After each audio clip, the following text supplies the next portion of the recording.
Welcome to Cocktails and Questions with Candidates, a series from the Tennessee Democratic Party where we talk with candidates across the state of Tennessee to find out who they are, what they stand for, and how we can help them win. And if you don't know, now you know. Hi, I'm Mary Mancini. Good afternoon and cheers to you. I am your Tennessee Democratic Party chair. Thank you so much for joining us once again for this candidate spotlight. This Cocktails and Questions thing we do, it's a mostly weekly happy hour where we sit down with candidates who are on the 2020 ballot to discuss current issues, their platform, and their campaigns. And today we're sitting down with a very special woman, Gabby Salinas. Gabby is running for Tennessee State House District 97. Welcome, Gabby. Thank you for having me, Mary. Yeah, we're so excited that you're here. So first, we're in the middle of a pandemic. How are you and your family and other loved ones doing during this whole thing? Yeah, we're doing good. We're doing well. I think a little frustrated with each other as most people are, spending so much time together. We've been taking it very seriously, so we're not going out very much. But my family, like many families out there, I am myself immunocompromised, but I'm not the only member of my family that's immunocompromised. So having to navigate all of that during these times has been challenging, but we've faced tough times together before and we're getting along pretty well. And we've been very lucky that we haven't been impacted by losing our jobs. All of us are still working, which I know is not the case for many of our families here in Tennessee. Despite everything, we're doing really well. Oh, that's so good. I'm so glad to hear that. And we'll get a little bit more into, how this is also affecting your campaigning too, right? Because, you are immunocompromised and so are some of your family members, like you said. So it does make a difference. But so are you joining us in a cocktail today? I'm not. I should have. I don't drink very much, but I should have at least had like something. No, it's okay. I don't have anything either. It's like it's the closer it gets to the election, the more you realize like, okay, well, it is 4:00 on a Thursday, but you still have like hours more work to do, right? Yeah. So most of the time, nobody's drinking on these cocktails and questions things, which is hilarious. But we'll all celebrate afterwards. So tell us about your upbringing. Tell us about where you're from and how you got to where you are now. Yeah, so I was born in Bolivia, and my family moved here and immigrated in 1996. And the reason we came here was because I was diagnosed with an aggressive type of bone cancer. And there weren't a lot of widely available protocols to treat that type of bone cancer. And we ended up at St. Jude, which was pioneering a new treatment. And not only are they providing like state-of-the-art treatment and research, but they provide those therapies free of charge. So my first bout with cancer, which was when I was 7, was when I started being treated there. And as a result of all of that, cancer therapies are very long. I think if anybody has had a family member that has had cancer, it's multiple rounds of chemotherapy, possibly surgery in some cases, radiation. I had chemo and radiation. So while I was being treated, my family came here to Memphis to be with me during that time. So my mom, my siblings, and my dad all came to Memphis during that time. And our plan was to go back after my treatment was done. And we were involved in a really bad car accident. And my mom was left in a wheelchair and she was pregnant at that time. And my little sister was killed in the accident and my dad was killed in the accident. So we decided to stay here, especially because my mom's disability and her being a single parent. Where I come from, we don't have laws like the Americans with Disability Act, right? And the protections for people with disabilities aren't there.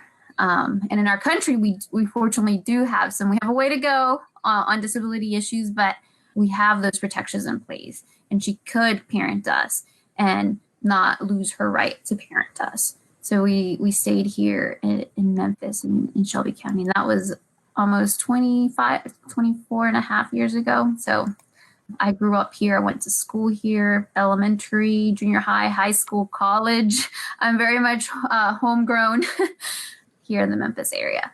So it sounds like a lot of your experiences really do inform your policy and the issues that you're trying to fight for. And we'll also get to that as well. St. Jude's story is really an interesting one because this is a service that they provide to, I don't know, millions of children with cancer over the years. So Yeah.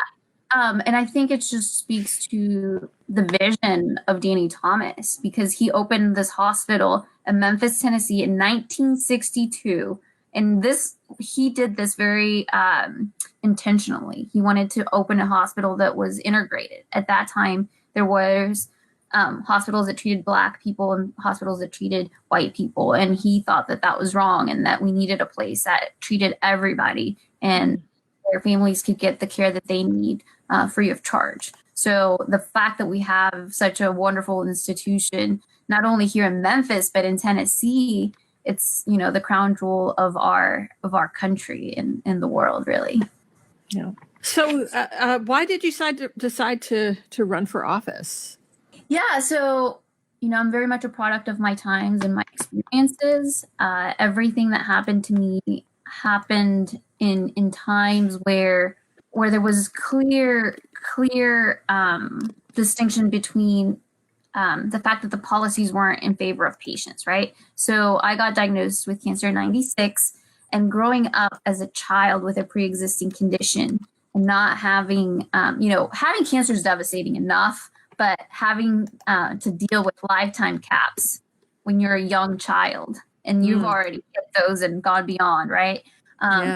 Having a pre-existing condition and being turned down from insurance companies, that to me, just you feel it in your bones how unfair it was and how much the system was stacked up against people that really needed healthcare, right? Because it's not only these extreme cases, because that's how I felt at the very beginning when I was very young. I was like, well, I'm in like this small group of people that have these pre-existing conditions. And then, I learned and digged more into what it meant to have a pre-existing condition. And then, pretty much everyone had a pre-existing condition, the way that the insurance companies were dealing with people's medical history, right? So even being a woman was a pre-existing condition because you were more likely to have a baby or you have complications, and men could get insured and could have access to health insurance cheaper and, have better coverage.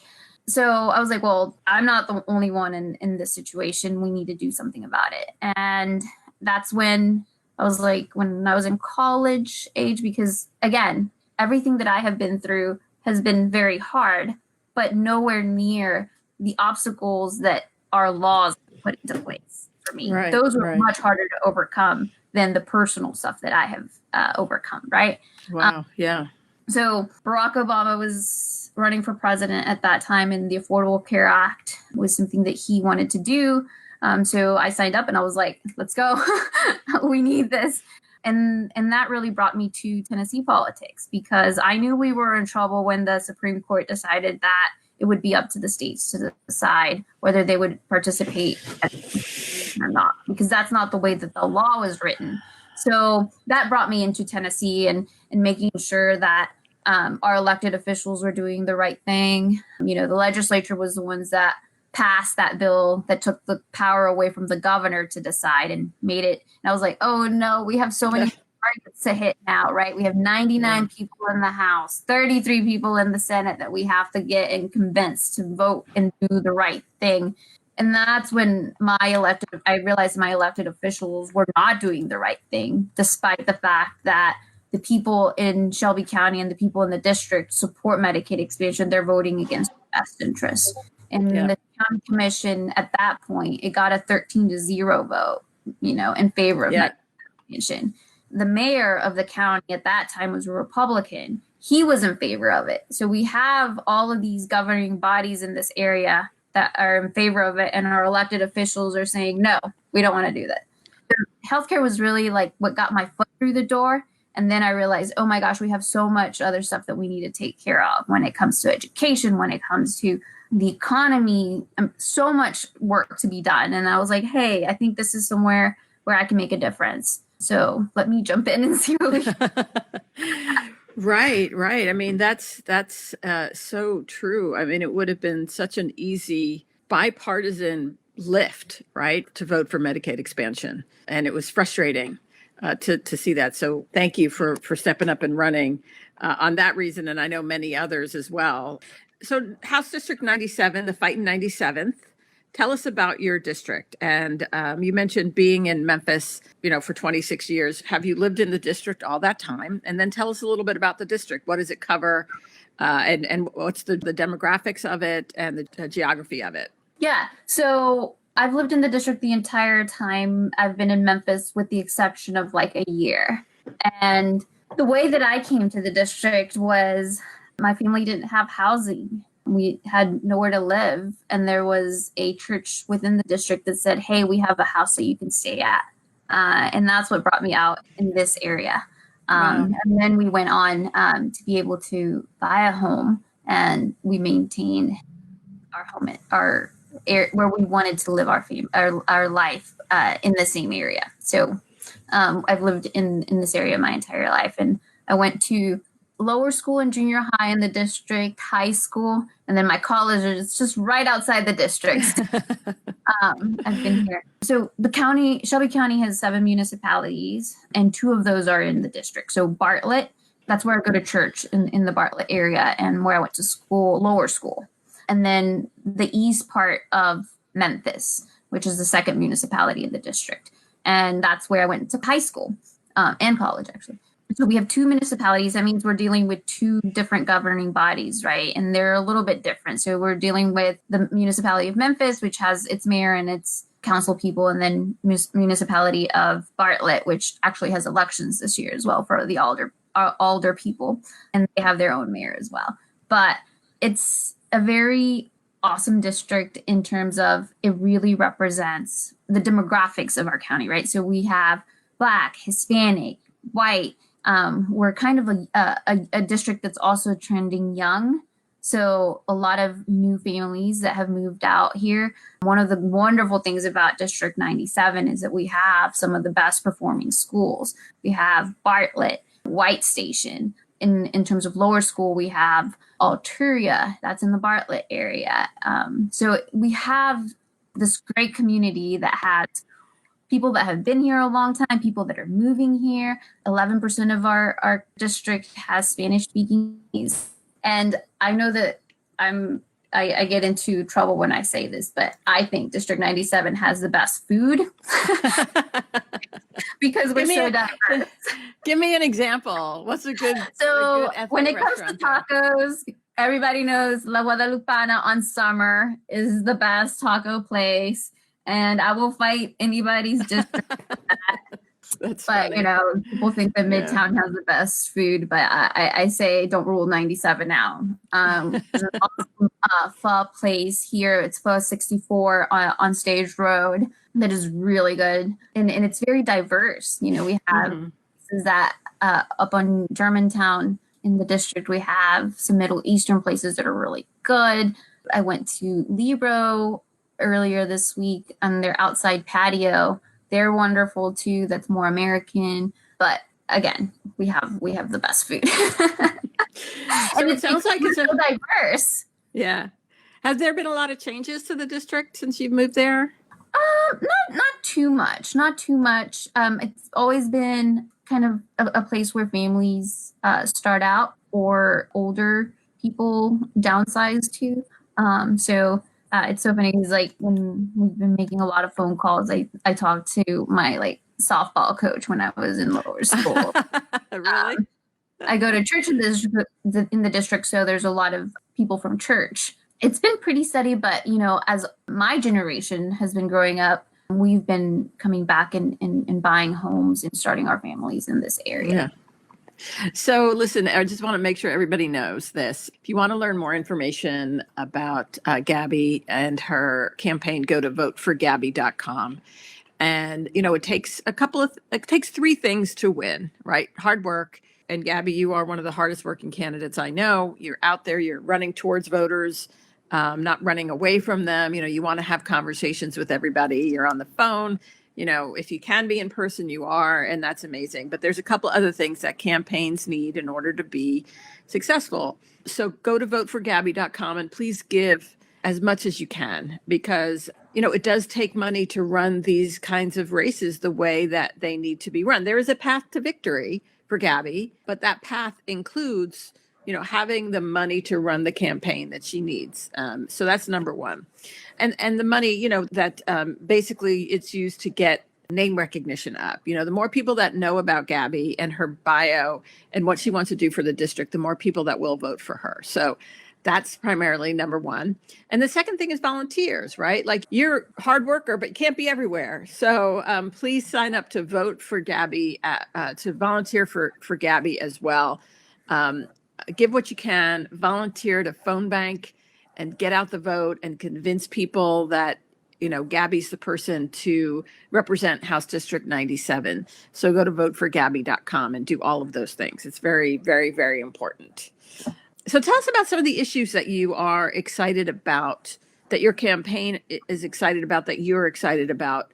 Once you're elected, what are the things that you want to work on? Yeah, healthcare is number one, making sure that we expand Medicaid and bring those federal funds that we're already paying into the system back to our state. And that will not only help District 97, but it will be beneficial for the entire state. Education is number two. I always say if we could get education right, we would go a long way to solving so many problems. The district is very much passionate about early childhood education, which, as a scientist looking from the data, we absolutely need it. Finding a way to do that is very important. Making sure that vouchers are not part of the equation, because our public schools in this district are they're high performing and they're not being fully funded, right? So we need to fully fund our public schools and making sure that they have all the resources that they need and that our students have all the resources that they need, especially now with the pandemic, and having access to technology, having access to internet, having access to devices that are necessary right now, right? I think sometimes people look at these things as luxury, but I think we need to shift our view on how we think about these things. The pandemic is going to be here for a while, and I hope I'm wrong. I hope that, we have a vaccine that comes out soon and that we can produce it to the level that we need to be able to get back to a new normal. But the reality is that we're probably going to have to be in these either mixed model, like have some in-person, some virtual, and virtual education. So we really need to deal with that and be preparing all of that for the spring and hopefully not the fall, but still have those things in place. And I feel like that's one place where the legislature has not been very proactive about it, right? They were not ready in the fall, right? And how are we going to evaluate our teachers? And how are we going to divvy up resources for education and keeping all of these things in mind of the needs of the community?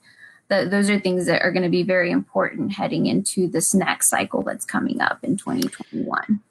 Yeah, and there seems to have been a lot of missteps with the handling of the pandemic, not just related to education, which you laid out, but if you were in the legislature, what would you do to combat this pandemic? And then go ahead. So I have a background in infectious diseases. I work in pharmaceuticals, so coming up with new therapies, diseases that don't have treatments available, or discovering new treatments. So I specifically work in malaria, which is different than a virus because it's a protozoan, but I do have working knowledge, and I am a scientist, a working scientist, right? And I think that we are not making our decisions based on evidence, and that we're not we're politicizing something that shouldn't be politicized, because it's going to impact everybody. It doesn't matter if you're a Republican or a Democrat or independent or wherever you fall on that. The virus doesn't care. So we have to tackle it in that manner. Making sure that we had a mask mandate would have done wonders, and it would have kept a lot of people from either getting the virus or even like saving lives, keeping people from dying.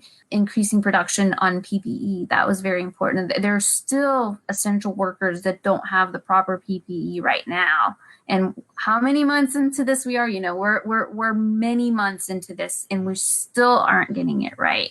One of the things that my campaign has done is we have a supporter that's she's a costumer and works in entertainment, and she started sewing masks, and she's sewn thousands of masks, and we've been handing them out as we make phone calls to voters and just checking on them and saying, hey, do you need a mask? Either you or your family. How many do you need? We'll get them to you.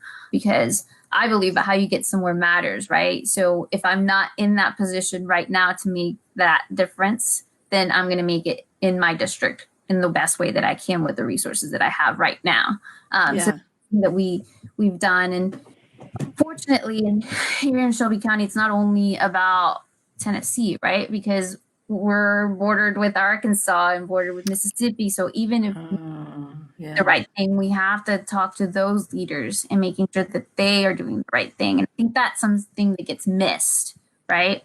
We our advantage that not only Tennessee expand Medicaid, but Arkansas and Mississippi, because we treat those patients too. So when we talk about the mask mandate, a lot of people in my district, they work with people that live in Arkansas or work with people that live in Mississippi, or some of them go and work in those areas. So we need to tackle this with that in mind. So I would have definitely set up meetings with leadership in those areas, not only the local leaders, so like West Memphis leadership, but the state leadership. That's important. And, we have to be compliant with that. If we want to keep our economy open, if we want to be able to go outside, masks have to be a part of the equation. And it's unfortunate leadership is not doing that because it's an important tool. It's one of the best tools that we have available. So easy. Yeah. And then the other thing that I would have done, I would have updated and invested in technology for our unemployment system. I think it was a mess. It's still a mess. The fact that those systems are so old and that you're having to, make phone calls. And I mean, this shouldn't be the case. We should have been able to adjust and be able to process people a lot faster. There were people that weren't getting their checks for 6 weeks or more. Luckily, we had some Democrats that I was able to work with and be like, hey, there's someone in my district that hasn't gotten their check. What can we do? What can you call? And, they were kind enough to help us out. But that would go a long way to helping us kind of stay afloat while we're dealing with this. And it'll be a bridge to get us through to that point, because we're going to get out of this. We're Americans. We are tough. We're resilient, but we also need leaders that are willing to do the right thing. And you are stepping up and being a leader already, much more of a leader than many of our Republican legislators, because it was the Democrats who blew the whistle on the state legislature and what was happening at that level with unemployment. And, you talked to Gloria Johnson, you talked to John Ray Clemens, you talked to others, and they were just constantly, them and their offices were dealing with people who weren't able to use the system and get what they needed to get, in order to survive this thing. So thank you for that. Thank you for already acting like a leader and really appreciate that. It's so necessary in your district. So again, please go to voteforgabby.com and give what you can, and please volunteer to help. Again, those are the two things that are most needed by any campaign to put a candidate over the 50% plus one threshold. Again, we have a real opportunity here to take House District 97 back with Gabby as the candidate. But the opportunity is there, but we need to make the case to voters. They're not just going to automatically come over and say, well, I'm going to vote for the Democrat. Like you have to get your name out there. You have to help Gabby get her name out there, and you have to, ask for people's vote. And so she needs the money to do that, and she'll need help volunteering. So voteforgabby.com. So one exciting thing is that if you are elected, you'd be the first Latina in the state legislature. So what would that mean for you, and how would you use that platform? Yeah, the fact that that's a statistic that we're talking about is unacceptable, first of all. And of course, it feels nice and humbling to be one of the first, because I would also be the first woman, period, to represent this district. But I'm like, it's 2020, y'all. What the heck took us so long to even get here? It would mean a lot because one third of the cases of COVID in our state have been in the immigrant and Latino community. And we make up 5% of the population statewide. And no one's talking about that, you know. Right. None of the elected officials have brought it up. And I think part of it is because we don't have representation, right? And we not only need people like me in the state legislature, but we need people like me in city councils, in school boards, everywhere, right? And people that don't look like me too, right? People that have the same background, scientists, working people, people that aren't, have lived off of generational wealth.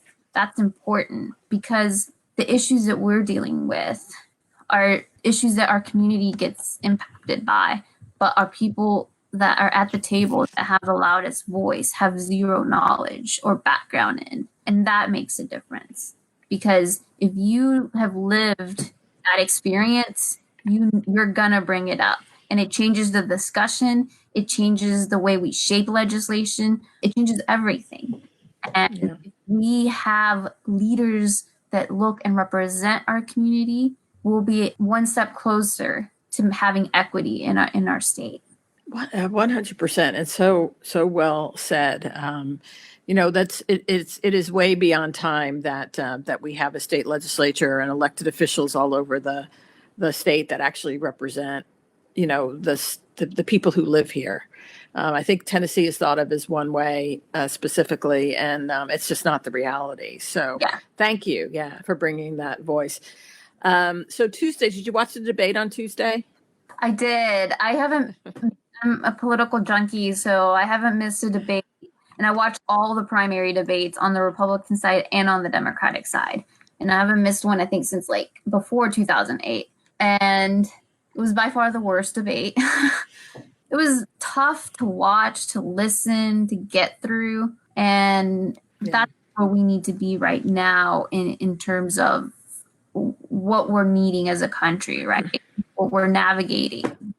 We're in unprecedented times and have so much on our plate that we don't have time to be not having intelligent, elevated conversations about how we're going to get out of this. And to have that happen in these times, it was tough to watch. But we have to make sure that we get our vote out and that we bring up on change. Well, it's true because, we have a president of the United States who is actively encouraging, white supremacists and hate groups to commit violence, so, how do you respond to that? Yeah. Here in Shelby County, we're a little bit different in terms of that. Our minority population is the majority. So I said something about the debate, and someone posted, and it was one of my friends who's a person of color, and she said, I'm exhausted. He couldn't even say, condemn a hate group. I think the most powerful tool that we have is our vote, and we need to exercise it and put someone in power that is willing to say, that's not okay. That's not who we are as Americans. That's not where our values lie. And we're not honoring the people that have fought to advance our country to the right side of history. So, yeah. And you could say that the same thing for Tennessee too, right? That's not who Tennesseans are. You had some disasters in Memphis, tornadoes and, and people come together to help one another. That's who Tennesseans are, right? It doesn't matter what you look like or who you are, or, and we right now at the legislature and in Washington, so in Nashville and in Washington, we do not have elected officials who want to represent all of Tennessee, right? They are perfectly happy to take a play out of the Donald Trump playbook and continue to try to divide us. That's how they legislate and that's how they perform. Yeah, we're in a place where people in those positions are willing to win at all costs, and with whoever is willing to vote for them, and they're willing to say whatever will get them elected, and that includes if it means appealing to those groups.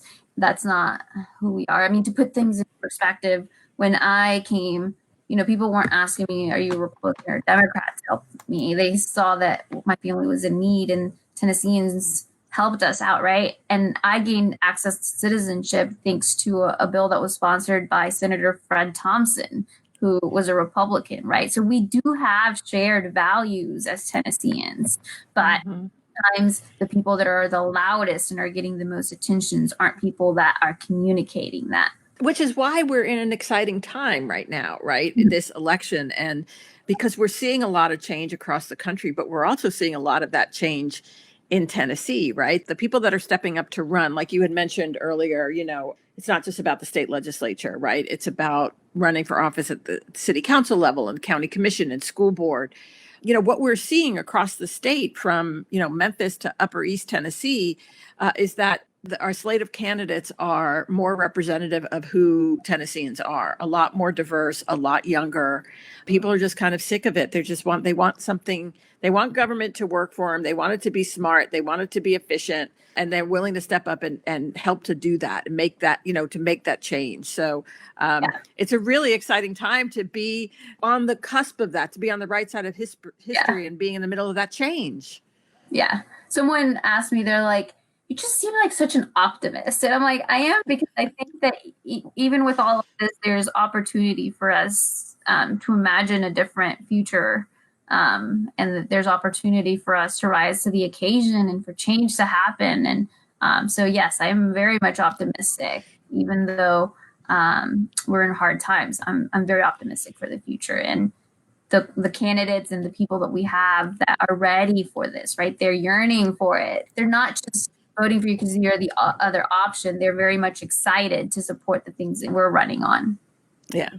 Well, thank you again for stepping up and taking on this challenge and for representing the people of your district and the best of what Tennessee is. Really appreciate that. Please, everyone, go to voteforgabby.com and give what you can and volunteer, please. It's just so important for both of those things. I have a question. Have you developed any kind of, and this is kind of a weird question to ask candidates, only because like your hobby should be running for office, right? But have you developed any weird hobbies during the pandemic, like puzzles or knitting or? No, because I'm finishing out my PhD, so I'm also writing my dissertation as we move through this. So I haven't had a lot of downtime to develop new hobbies. But once I get done with that, I'm going to have free time. So I'll have to think of something I can do. Well, hopefully you won't. No, you won't, because you're going to hit the ground running. You're going to be in Nashville in January. You're going to be getting sworn in. And then it's constituent services all the time. Yeah. Right? But right now, my research is also at a very exciting time. We're in the middle of clinical trials for the drug that I worked on, and I helped discover how that drug works against the parasite. Wow. It's very high stakes on so many parts of my life, because I've dedicated 8 or 9 years of my life to that project. But it's able to change the way we treat malaria, and there's so many kids that are dying of malaria in the world. So that would be really cool. So I'm just crossing my fingers and hoping for the best on both fronts. Yeah, well, good luck with that, and good luck with your campaign. Thank you again for working so hard, for stepping up. And again, please go to voteforgabby.com, give what you can, volunteer. Any last words before we sign off?